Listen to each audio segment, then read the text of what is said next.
Hi everyone, this is the end of the second expiration since the start of this new year. So the second expiry for 2023, and both have ended exactly the same way. Now this can only be explained by looking at a chart.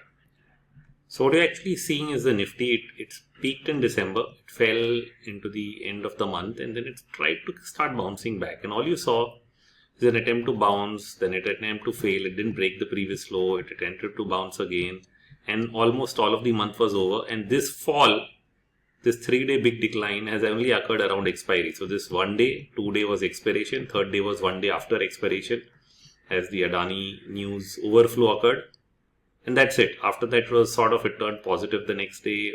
Yes, we saw these slightly lower lows, but not significantly lower closings. Closing basis, we were actually sort of higher, and that's because even on budget day we saw a lot of volatility, but we didn't really close down to a new low. So essentially most of the decline, 3 day of decline, was here around expiry, and then rest of the month January was actually nothing because we were stuck in this broad range. Now I would have thought February would be different. Budget day low is set, maybe that's the pivotal point. That's what I was saying. It attempted to go up, it surpassed the budget day high for 1 day and then started to dip, and again this fall has occurred just right around expiry, right? So 1 day before expiry, on expiry we'll see whether there's any follow-up tomorrow, because there's no news like Adani for that to happen. The only thing happening right now in terms of news flow is global, that US bond yields are still rising, and whether that will have a rub-off effect. If that doesn't have a rub-off effect, are we making a double bottom here? That's the big thought. But we do need a confirmation, because if you do break these swing lows, then you do get further selling on the way down.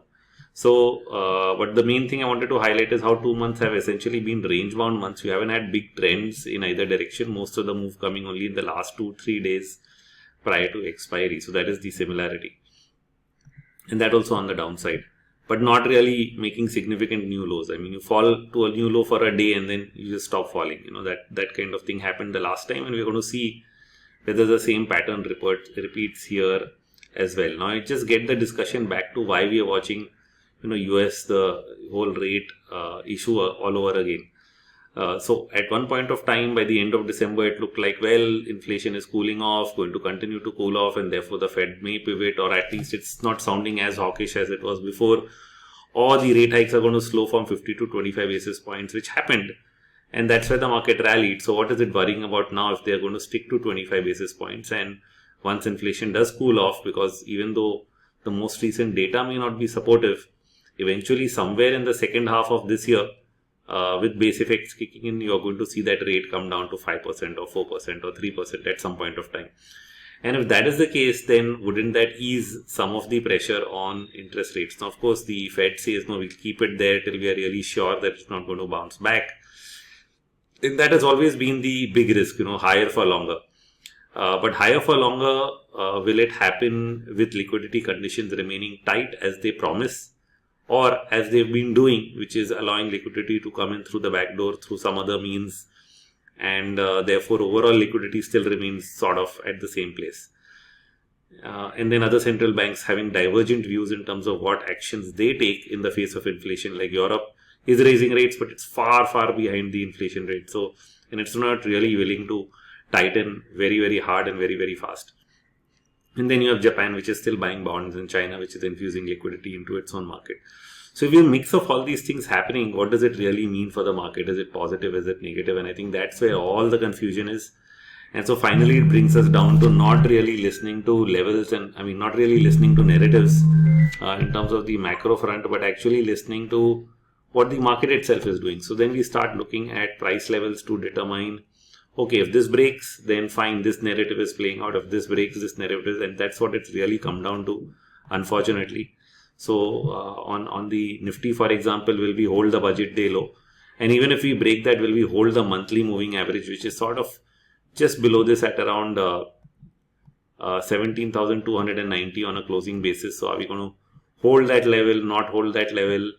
Will that remain a support? And is this slow move? Because look at this fall, and then look at this, which is like gone on. We're into the third month. Usually 2-3 months is enough for a decline, and 3 months later, if we are still not even broken this previous swing low, then is this really a big decline, or is it just a consolidation or a pullback? So far it looks like a pullback based on how much progress has been made on the downside, but the fear remains elevated that something will go wrong, and that fear is essentially coming. Initially it came from the Adani group, it's affected the banking stocks. Now it's coming from the global rate hiking cycle fears. But like I said, inflation is likely to cool, but will rates also cool, or will liquidity be kept in place, or will we allow inflation to run hot without raising rates too much? Because the question really goes back to the Fed. Is the Fed really wanting to kill the US market? Would they want to be in a tough spot? So surely they don't want to be in a tough spot when it comes to financing the treasury and the US borrowing programs and so on. At the same time, it's a political issue that needs to be sorted, which is inflation. But they actually needed inflation, right? From the economic standpoint, they needed inflation to bring nominal GDP to go up so that the debt to GDP can come down. So that was the plan. The plan was not to really have inflation running at 10%, but running somewhere in between at maybe 4%, even though they're talking about 2%. So is that happening or not? They're not saying so, and that is what I think has the market confused. The market is trying to bet on that, yeah, they won't do it, but they're still saying they'll do it, and therefore the US market runs up a bit and then starts cooling off again. So we will watch, like I said again, we will watch levels. So let me just go back into level watching mode, and that should sort of keep us on the right side of things. So one level, like I said, is on the Nifty 17,290, but we have some interesting patterns on some of the other indices. For example, the mid-cap index, okay, or the small cap index. I'll take the mid-cap as an example. And what we really see here is multiple swing lows that have formed over this entire period. Let me switch to a daily chart. And today we've actually touched that level again for a 4th time. So what I'm really talking about is this level, okay, multiple swings at the same point, once, twice. So once, twice, thrice, and today for a 4th time. And we've actually bounced back from it, because if we zoom in, you might see a hammer-like candle, but of course not a perfect textbook hammer, but a long lower shadow where prices came close to this line and then bounced back for the mid caps. So this again giving us a sense that are we bottoming out here? This is a triangular formation here at the fag end. So if I actually want to do a wave count, we can do a complex wave count where we say this is W, this is X, and then in Y we actually have a triangle which is ABCD, So it's perfect. You have E of Y complete, and therefore we should be ready for takeoff. Key is that we don't break this level. And what is threatening to break this level?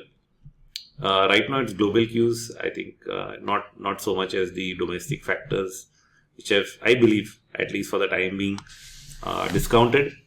In fact, I believed that all of last month, that after that big sell-off in the Adani group, it's sort of having lesser impact on the market as a whole, but it is having an impact in terms of buying coming in quickly, because people have lost money. So I have to accept that. Either they do lose directly in Adani, or they lose it in other stocks that they had to sell or whatever. And so when that happens, then people, lose on one place, their efforts to buy something else slows down, and therefore has an impact on the demand that drives prices higher, right? So therefore demand is coming in slowly. The good news is that at least we've not broken shelf support. So therefore maybe it's a consolidation where the negativity gets absorbed and then it picks up. So we'll keep watching this level. Like I said, all levels are at inflection points. If they are broken or surpassed, we get trouble. If they are not, then we are still okay. And that's the answer we are really looking for. But we still don't have. So in that context, I'll take you to another chart. This one is of the currency, the USD INR, and the bond yield at the bottom. We look at both. Okay, first we look at the currency. What is the currency doing? So the currency is also formed a triangle ABCDE in the USD INR. If I say that this is E on the upside, it's attempted to break this on the spot chart that I get from NSE. It had closed above it yesterday, but it's below it again. So are we done here? So I would like to think, because my daily RMI indicator is in sell mode, I would like to think E is over and it starts down.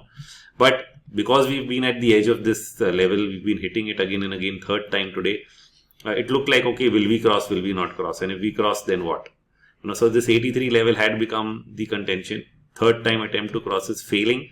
And if it starts going down, then of course we are set on course for a stronger rupee, and that would be good.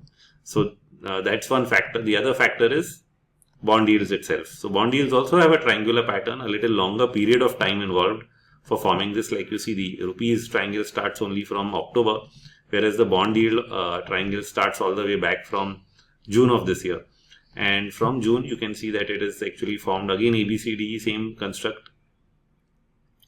I thought maybe E point is done here when it started to fall, but it didn't. Maybe it wants to touch this upper line, so it's gotten close enough. So if it doesn't touch, it's truncated. If it does touch also, no problem. But is it eventually going to turn down? So the closer it gets, you start fearing, is it going to go up and break out? Because US bond yields are also going up. And so that becomes the fear point, right? So if US bond yields go up, then will our bond yields also break out? But US bond yields have been going back and forth for quite a while, and they haven't actually surpassed the highs that they made in October. And the reason is simple.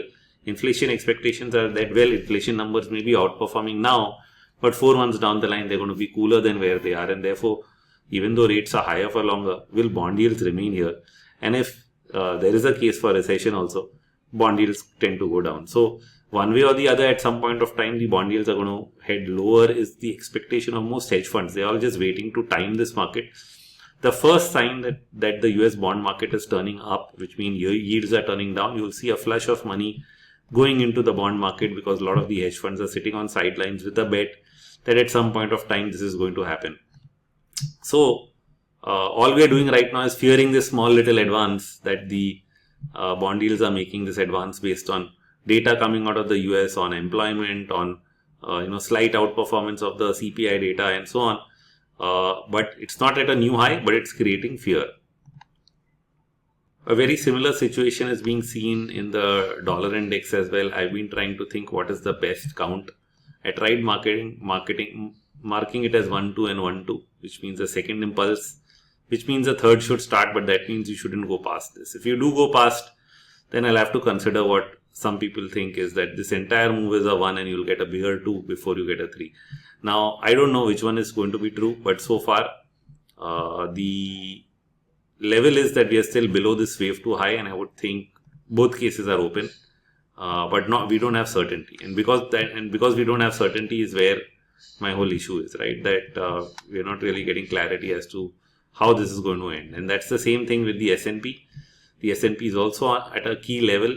If we draw a trend line from the October bottom to the bottom that we made in late December, early Jan, then what we are really looking at is yesterday the low was exactly on this trend line, and this is then a support for the S&P 500.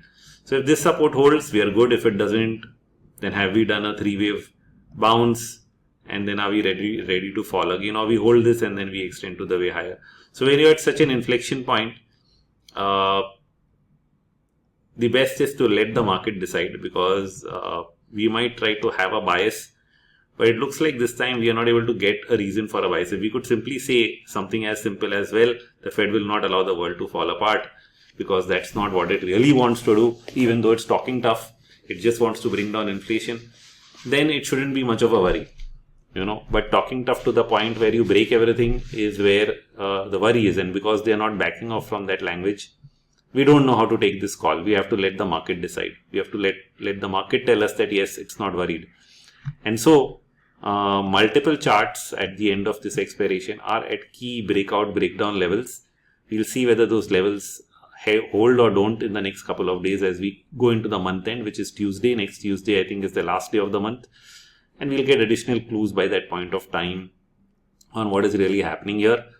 But there's a good case that if levels hold, all these levels, they are all held right now, they haven't broken. If they hold, then maybe the market, despite all its fears, has discounted the worst for the time being at least. And it will take a while before another slew of negatives really show up, and that need to be priced in again into the market. So that remains my sense of things. But right now, after yesterday's sell-off in Indian equities, I think we really want to see these shelf supports hold on the mid-cap, on the Nifty. So watch for 2-3 days. If these levels hold and we start seeing an upward move, then all is well. So that's I think the simple takeaway. does it hold this and start heading higher again?